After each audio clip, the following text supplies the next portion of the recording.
Europe builds and builds well. We have the founders and the stories to prove it. I'm Matilda Nathan, founder of Born. And I'm Nico Evstathiou, journalist and author. And together we will be co-hosting some of Europe's greatest founders in Europe Builds. Scaling challenges, fundraising strategies, diverse cultures, and the art of storytelling. Join us as we explore some tough topics with candor and detail.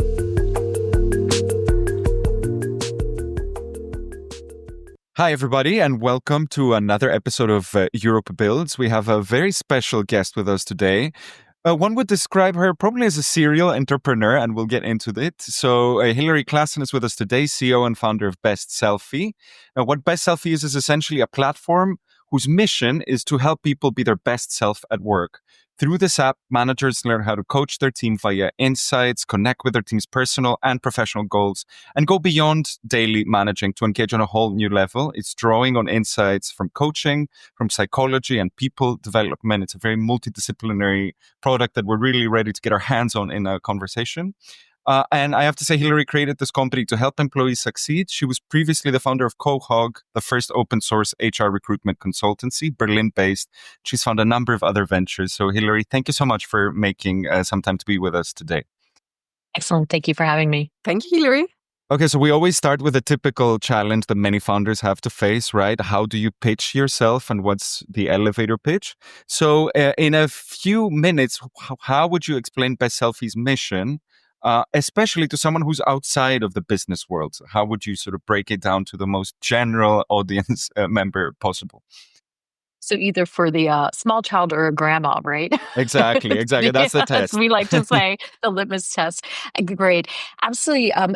Bestselfy is really about giving people the opportunity to go through coaching. And what is coaching, right? Is an opportunity to think, reflect, but be challenged in a way that helps you to see things differently. But then you have to act on it. So that's the most important thing. So those two elements, a bit of that aha moment, like, oh, I didn't realize that.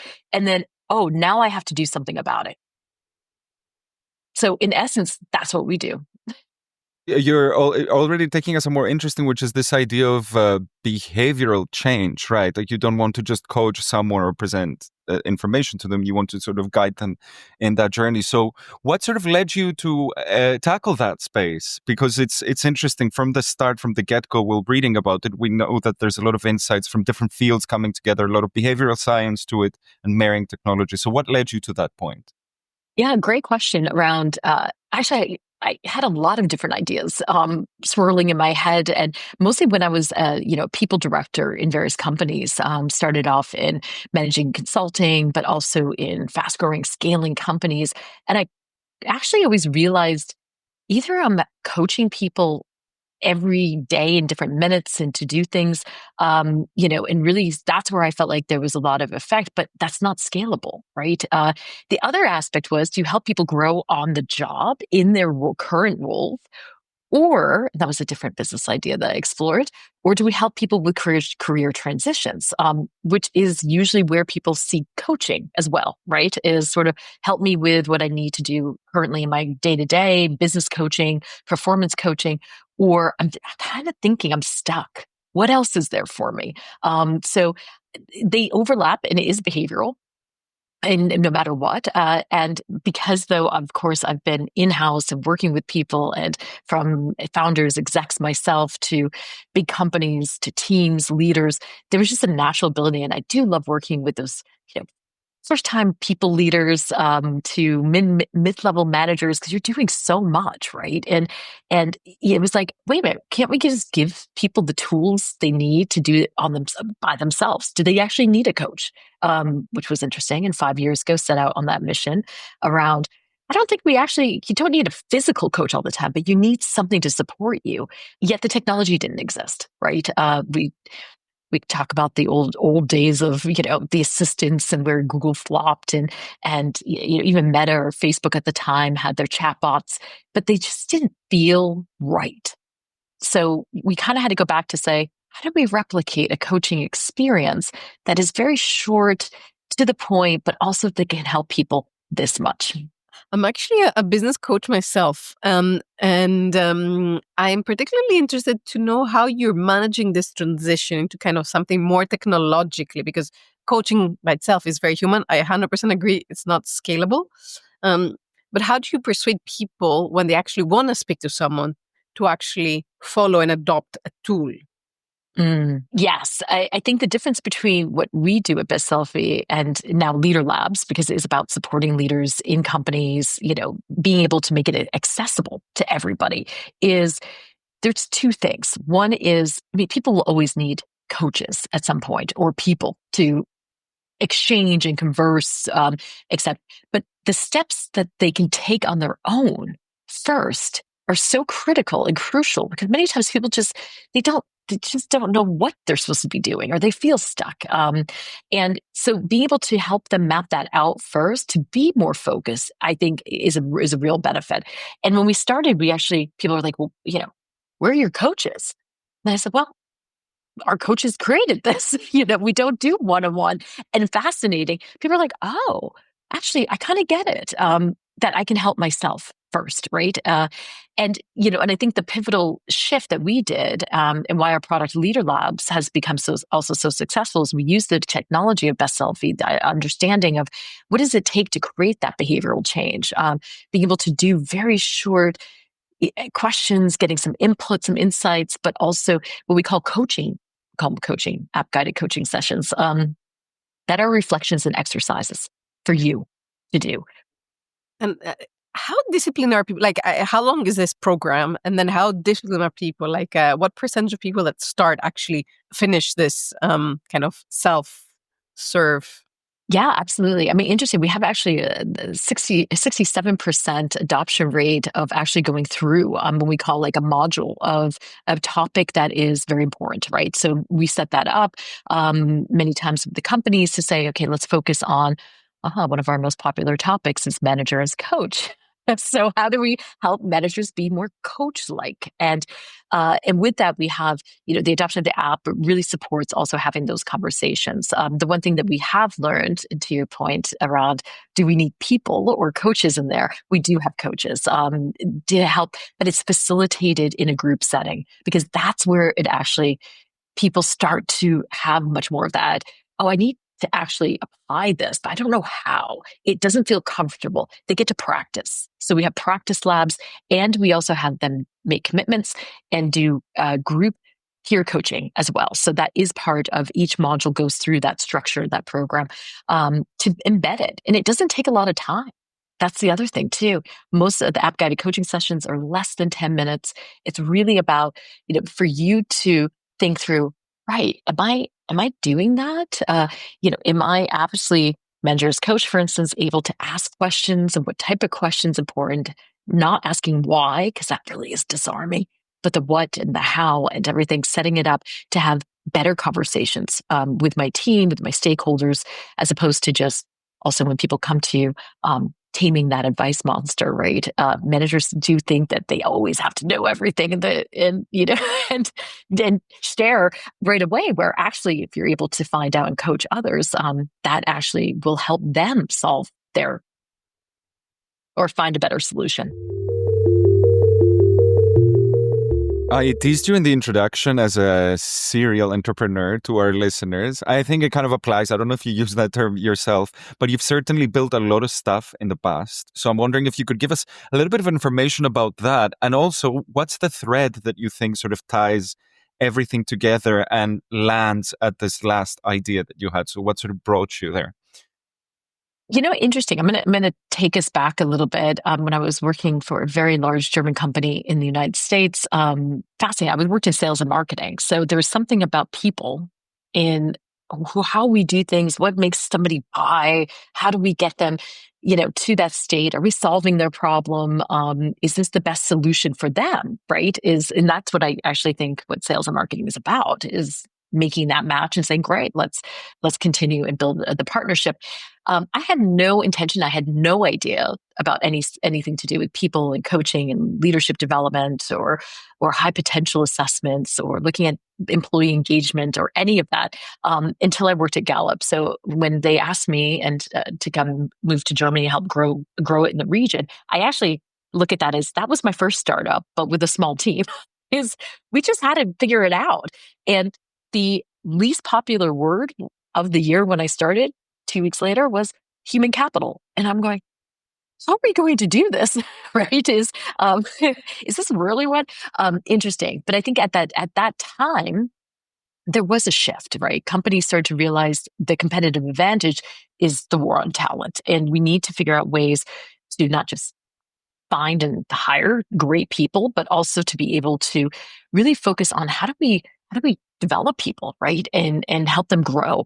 And fast forward, I think, to today, and I'll talk a little bit about this, it's been an exponential curve because the skills people need today are very different, right? And people aren't looking for long-term, all the time stability or, hey, the benefits of what we knew even 10 years ago have rapidly shifted. And now that we have technology at our fingertips too. So many companies I started was open source around being able to share with the community of what is HR, what's people culture, right?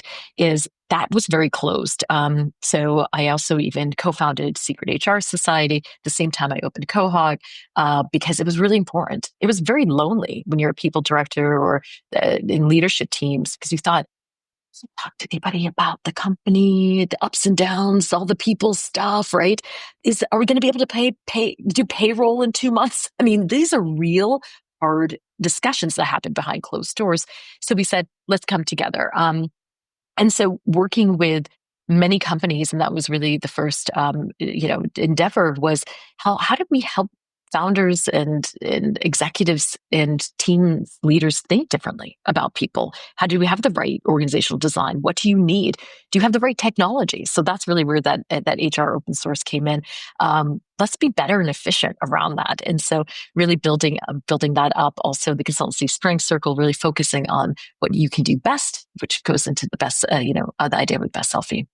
I wanted to follow up on this because I would love to understand whether being a woman entrepreneur has helped you or not in this senior entrepreneurship journey.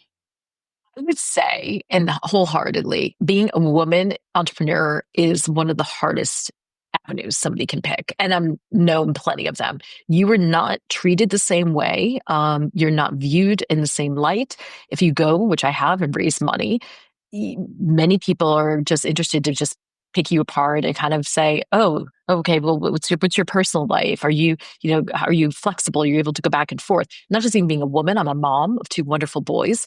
And the minute you also put that on the table, they're like, yeah, there's no way you can do everything. It's wild. And I would love to change that. But the way we look at it what is success, how we go about that, still very much the hustle culture, very much the small circles of everybody knows everybody in terms of the recommendations. Would you actually go in on the ticket to, right? Or are you going to believe in this? However, I have found incredible champions as well. And many men that have been absolutely by my side to say, you know what? Amazing, go, and want to change the game. Because and I also think of between women and men is you've got to play the game, and it is something that you can learn, and it's a skill, and you've got to go in there and be able to be okay that you will get pushback and be fine and confident around it. So that's been my experience. Thank you for sharing that. And I was thinking as you were speaking about a different thing, which is, so founders face so many decisions on their day-to-day. Okay. Could you pick one moment, one decision throughout this journey, and maybe in your last startup, where you actually had to make a tough call? How has it actually, how did you, if I was in the room with you, Hilary, how did you go about it? How did you approach it? How did you get to the decision? Yeah, absolutely. And I love that you mentioned decisions only because we actually look at one of our methodologies in Leader Labs is taking leaders from 0 to 1, right? Is that very raw, like, whew, how do you do it? And actually, leadership confidence is very closely linked psychologically with decision making. If you're not able to make very quick decisions and do it in the right way, and you can be wrong, but in aptitude to actually make decisions. Now, of course, when there was a time in the company, the hardest decision I ever had to make was, do I keep the company going? We almost shut down 2 years ago. I mean, everything was dried. You couldn't raise money in our field. Companies were going through, right? It was not just after the Great Resignation, was reduction of force and cut. There was no budget to be spent, or if it was super minimal. And at one point, you're like, "Ooh, okay, how much more?" And luckily, I mean, you say cards, the tables turned or the cards got laid out. I did have to hustle. I had to make hard decisions. I had to lay off 3/4 of my team. My co-founder and I also had very different ideas of how we wanted to take the business. We parted ways. So it was a really crucial, fundamental moment. And it became in a matter of 2 weeks. And then I won a big customer and we kept things going and also shifted into providing more of a, yes, digital, mostly digital, but actually not just the app, but a hybrid approach. And that became very clear. And then it was build again. And what actually kind of kept you in that? Say, yes, okay, I understand that you managed to close a big client, but I guess you had made the decision that you're going to go and continue once you kind of laid off like part of your team. You had decided you're keeping it. And kind of what was the thing that kept you and said, okay, yes, I actually need to fulfill the vision of this company?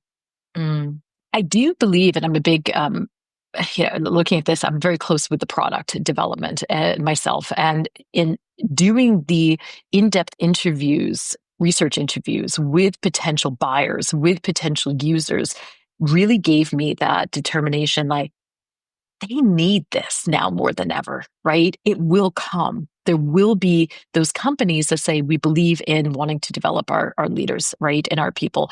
And particularly in difficult times. So I did know there is a market need, right? So it just was the timing, I think, honestly. And I think at any, of course, little timing. And I do believe in a wonderful book about entrepreneurs. There is that serendipity and luck. I do think you have to create serendipity. So the more conversations you have, the more you're out there. That's actually, I think, what entrepreneurs do quite differently. And then you got to weigh, your decisions to say, okay, are we able to do this, and is it worth it? So having that hope, that a bit of luck, and making serendipity happen, and or as what they say, one of my professors from my master's degree on digital innovation and entrepreneurial leadership was effectuation. Right, you've got to continually drive things, and if you lose that, which I coach also a lot of entrepreneurs and a lot of founders, if you don't feel it anymore, it's not worth it. So you're saying that you were talking to potential clients who were identifying this need. And I will agree with you that I think this need is there despite what happens with the labor market, right? There's always a need for this kind of coaching and professional development. Did you have to change your approach in convincing them to recognize this need and to see it? Like, is it all, because I'm assuming it's not always evident to everybody. So Right. How do you go Absolutely. around sort of convincing them that this is something that they need? Very easily, if you look at this, at the time, companies were laying off between 10 and 30% of their population. Many of those employees were first-time middle managers because they said, we'll cut a little bit more salaries from the top, or people who have just joined the company, right? So you had this. So the conversation shifted a bit, Nick, to, great, now you've identified, you're going to go through that process, or you just have. What are you doing with those people that are there? Because now the company needs to perform. Yeah. And if you don't do anything, doing more with less, which I still think is the mantra of 2025, you're asking people to do more. So you need to equip them to be able to do that. That became a game changer conversation. And right, because at the end of the day, it's about output. And to be able, so we can quantify that based on how many leaders you have, who they touch, the teams, which customers do they touch. That becomes a huge opportunity that could be missed and left on the table. I'm just curious if it is in any way different for an American to sell into the European market. When I arrived 20 years ago, and I've worked across different markets across the Middle East and Asia and everything, so I've seen quite a bit. Yeah, I mean, particularly in the German, I do speak German. And so it was always like, where is this person from? Like, it's very strange. A little more skeptic. And yet you can use so much of your culture, and it doesn't matter where you're from, big in cultural awareness as well, when you're in a different environment, you can play that card, right? You can be the brash American to say, come on, I'm going to be pushy. I need this now, etc. To some extent, right? You have to also know who your audience or your stakeholders are, and to be able to make that happen. But yeah, no, I think that it's interesting. There's this also sort of, I remember one mentor said to me once, amazing, in investor tech gurus, like, Hilary, be more American. I was like, I know I've lived abroad too often, too much, right? So interesting, like how you can play into that and be super, whatever cliche is out there, and to play into that. So. And in your view, is there a difference between sort of, say, European companies and American companies in adopting these people development tools? Like, is there a different appetite in the two parts of the Atlantic, let's say? Yeah, no, absolutely. Europe is still farther behind, and we work with enterprise, but also fast-growing tech companies. Even there, it's give me the PowerPoint, the presentation, exactly how this is going to work, and the numbers and everything else. And I think in the US, the adoption of doing things. However, there is fatigue in terms of we have so many tools, so many things to be doing that they feel overwhelmed now as well. So it depends on, I think you have to find the right solution that really shows what the value is. And then that's easy. But definitely they're like, oh, can we integrate this with what we have? And how do we do this more in the US? In Europe, I think they're still exploring how they can best optimize and grow people. And on the technical side, kind of what have been the biggest challenges when you were building this platform? First challenge was, which we love, you talked about the MVP, and which you will notoriously always be embarrassed that it's going out there. And of course, I went out and I sold the MVP. So companies were paying money for it. And I was like, oh, and then dealing with my product and dev teams were like, Hilary, this is not going to be like what you think maybe it's going to be, right? But we launched it. I was actually quite proud that we got it to where it was. And immediately you're like, you just see inherent issues because of different people using it, which I think is a fantastic. So we did tons of still user interviews as we kept building and quickly, actually 2 months later, came out with sort of a 1.0 version, and then 2.0. And now we actually have the Leader Labs versions. We have an iteration from the Bestselfy that kind of talks to each other. And now we're back into the, obviously with AI and looking at supporting leaders, on the job, and nudging and communication integrations. That is all stuff that obviously we're tackling, because then you need a little bit of a different infrastructure and architecture to be able to do it. So, how do you decide when the MVP is... So it's obviously never going to be perfect, right? The point is that it's not perfect. How do you decide when it's good enough to be launched? Because clearly you did it at a good time because there was market appetite for it and people wanted to buy it. So can you share a little bit about that insight? How do you find the right time to release it out to the world?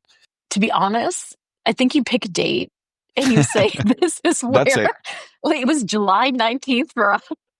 Years ago, and I'll never forget, because I was like, in that decision around, I had a lot of pressure from the team, like, we're not ready. And I'm like, we have to be ready. We're doing onboarding with this customer, and we're doing it right now, and we're gonna learn, right? So I think being okay with not being looking at it through the lens, which is a little bit more of the growth mindset, right? Is you're just going to learn from it. So better that you have something and say, what do you think? How would you use it? Is it valuable? Is it not? Right? And build as you go. So even if you don't have anything built, and I think that's also just to tag on there with MVPs is, I mean, MVP can be something that is so simple and manual. It doesn't have to even include any tech. So when I talk about like the MVP that went out to the customer, we had a lot of different people using different things and even looking at, different mock-ups. I mean, we had, Figma files that were clickable that just were mock-ups, right? And it felt real. People were like, but I want to go there. And I'm like, oh yeah, that we don't have that. Or I want that button. And you're like, which button? It's like, no, but I want to be able to put it to my playlist together or something, right? It's fascinating how much you can build without actually having to invest in any code. If I change a tiny bit gears from tech into the business side, what was the kind of key measure that you were obsessed by on year one, and which is the kind of key KPI that you're obsessed by today? And if you could share also some numbers, it would be great. Yeah, absolutely. Okay, so key measurement year one, which was interesting, so we're B2B, but to C, where we wanted to look at activity. So we wanted to make sure, one, we had people still using the app after 28 days. Again, behavioral change, a month almost, right? Is that month usage, which is typical app usage, right? Even though because they could sign up for it, or the company bought it for them, and then what happened around that. And then also where, which was important, was we put in, the measurement around value, which many companies actually don't look at, right? Like, hey, this has helped me become better. That's actually one of the best measurements. And it's not satisfaction, because you can like something, but if it's not doing something for you, then you're not going to be, sticking around. So the stickiness and the value, which helped us to evolve. Now, that was because we opened it, we created, coachings, and people could just self-select. They could share with their team. They could do different things. When we shifted to Leader Labs 2 years ago, it very much was more focused on what is the actual activity participation, and where I said we have over 67% of leaders that really are showing up and participating because they find value, right? And we have a 4.4 out of 5 overall value creation. So that they find that the program of Leader Labs helps them become a better leader, which is phenomenal. And how do you quantify, how do you measure the 4.5? You said it's not a CSAT. It's like, how do you quantify the feedback? I guess it's qualitative. Right. So we send out simple surveys, either us or even the companies do, to find out. So we tell them what they should be asking and measure it towards. And it's fascinating. And then we measure it towards as well, leaders. I would love to include a different value, because we were like, oh, we've seen this trend over the last year, which I think is phenomenal. What we do isn't easy, right? Is obviously we can take you through a coaching experience and help you to hopefully adopt also a coach-like approach yourself. And I would love to have this value. We had about 8% of leaders tell their companies they don't want to manage anymore. And they found them new IC roles that are experts and contributors. Fantastic, because they're like, this is hard. I don't want to do this, right? So interesting, which is a little bit, I think in competition where you want to say like people love and they still give us such high scores. They love the program, but going deeper to really have that that clarity that I actually don't want to lead, and I'm probably hurting my team more than I am.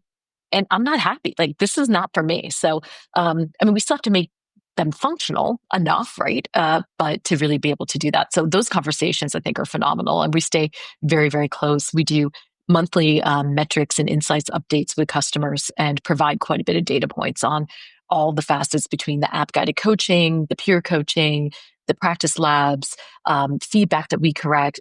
We also do evaluations. As I mentioned, we're always looking at how to help the leaders go from 0 to 1 with some feedback from them and their managers.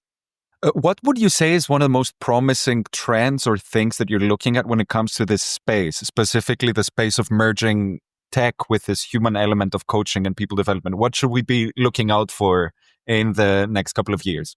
My prediction is, and after obviously doing my research, not desk research, but actually going out and doing the interviews and looking at what people need and how they operate, what's going on at work, is people are so busy and they're overwhelmed and they're tired.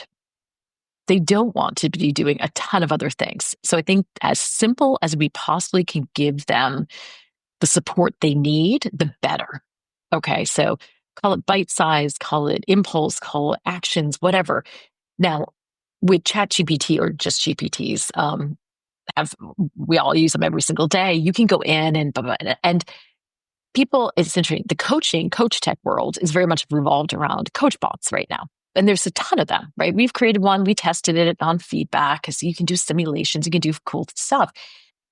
That's only when people actually feel like there's an issue they want it, right? It's not helping them every single day. So what we're developing is very much a support mechanism to help people understand what are their current goals, how are they achieving those, and also in the daily work of leading, right? Of all those things that you can't keep in your head. It's cognitive overload. So they're kind of going, hey, Hilary, all this, the coachings in the app, can we just plaster that all over my walls in my in my workspace? Because I need to know that it's serving it up in the right time, helping them to do that and applying it. I think that is the biggest thing. So that's going to be a bit of a guide, a coach assistant, support. I don't know what it actually will be called. So I find this very interesting because, even from a journalistic perspective, like we are just overwhelmed from work to information. So to apply all these coaching things, but to do it in the present tense is very important, right? So I think, right, and it is. I mean, you look at. There's a lot of research on behavioral nudging, right? That actually helps you create the behavioral change that you need to do. So the nudging, but doing it in a way that doesn't feel, it has to be supportive and not intrusive, right? You can't penalize people. I'm studying tons of apps all the time. It's just even Duolingo. Sorry, Duolingo. I do pay for your subscription. It's amazing. So it makes me feel bad if I miss my Spanish after 2 days. I'm like, dude, I'm busy. Like, I want to do my Spanish when I actually can concentrate and I feel focused, or else I'm not learning. I'm not actually doing it. So streaks and everything else, that's not going to help us. It's going to be what is going to be meaningful in that time, in that moment for you. It's funny you bring this up. I recently had this conversation with a friend and we're like, it's borderline tearing us apart to receive these messages on Duolingo because they're quite cutthroat and judgy. Yeah. A total achiever. I sat down on Sunday and I think I did like an hour and a half just to get up into the top 3 in the leader freaking board, and I'm like, why? I mean, that's the way I'm wired. But then other weeks I'm like, let it go, right? Like but it's a really hard thing. But the language has become a little condescending. And that's something I'm like, oh no, absolutely not. I actually had a little issue before Christmas. I'm like, I'm going to cancel this subscription because if you send me oh, are you just scrolling instead of doing, I'm like, excuse me, I'm working. Or I'm taking care of my kids. Like, again, creating that space when I know it's important to do, right? And you do need the reminders, you do need the support, but doing it in a I think a more positive but realistic way, right? We can't expect everybody every day to do something, but doing one thing every 2 days or 3 days or a couple times a week, actually, that's going to stick more. Very interesting conversation. I've kind of enjoyed talking about kind of the biz dev side of things, how the US and Europe does it differently, kind of the technical aspect of things, some more general trends. I just would like to take kind of one step back and ask you one last question around entrepreneurship again. So what is the one myth about being a founder that you would like to debunk? The myth question. That it is, everybody says, and you don't know until you're in it. Being an entrepreneur, the journey, it's like sprinting a marathon. Yet you can't sprint every day.